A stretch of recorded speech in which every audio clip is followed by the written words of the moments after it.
Priscilla, you touched on something about men and women reacting differently to what they eat. I wanted to touch on a few hormonal issues. The reason being, I kind of have like my philosophy or theory about how women's cycle affects how they kind of interact with food. I've heard a lot of people say when they start their period, they're so nauseous, they can't stand food, they feel so bloated, they don't want to eat. And then perhaps when they finish their period, they're hungry, they want to eat everything, they crave carbs. Can you talk, Dr. Vivian, about how our hormones, especially for women, as our menstrual cycle, how this can affect the way our stomach functions during different parts of our cycle? Absolutely. I think that's a really important. We all notice that happening, right? During, before, and right after.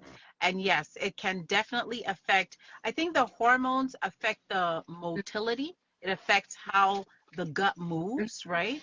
And so sometimes, and that's why we'll notice like we're more nauseous, we're more bloated, some people even more constipated, some people even having looser stools. So it does affect the motility. That's number one.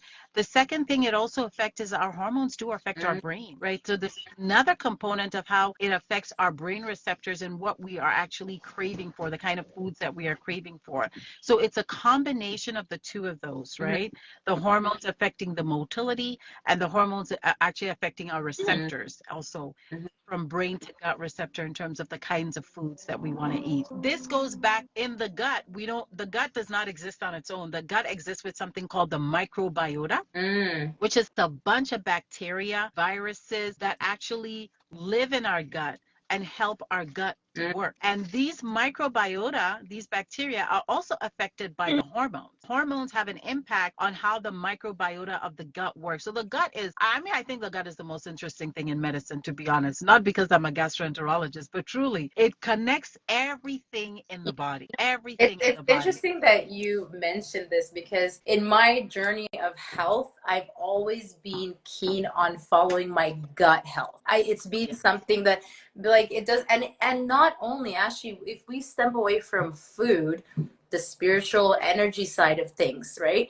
This is where relationships are important, or what you watch, what you know. I'm very prone spiritual, this and it all goes back to the gut, which I think one of you mentioned it's connected to the brain a little bit, right?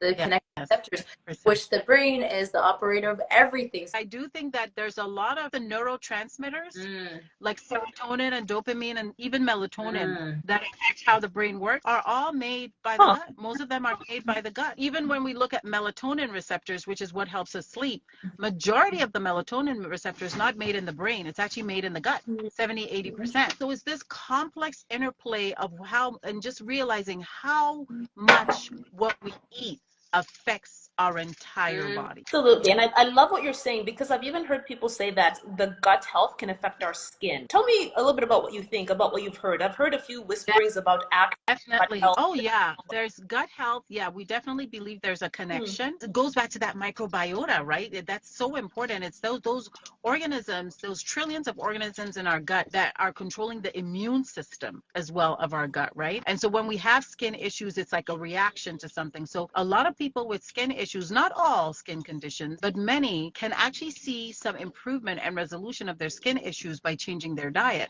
So this applies to patients with eczema, patients with acne, patients with psoriasis. They'll tell you, oh, when I eat these kinds of foods, usually dairy, more sugary foods, or even sometimes gluten, which is very reactive in the gut, they notice their skin issues flare out. So that's definitely true. It's a very interesting topic. The gut health is phenomenal. It is.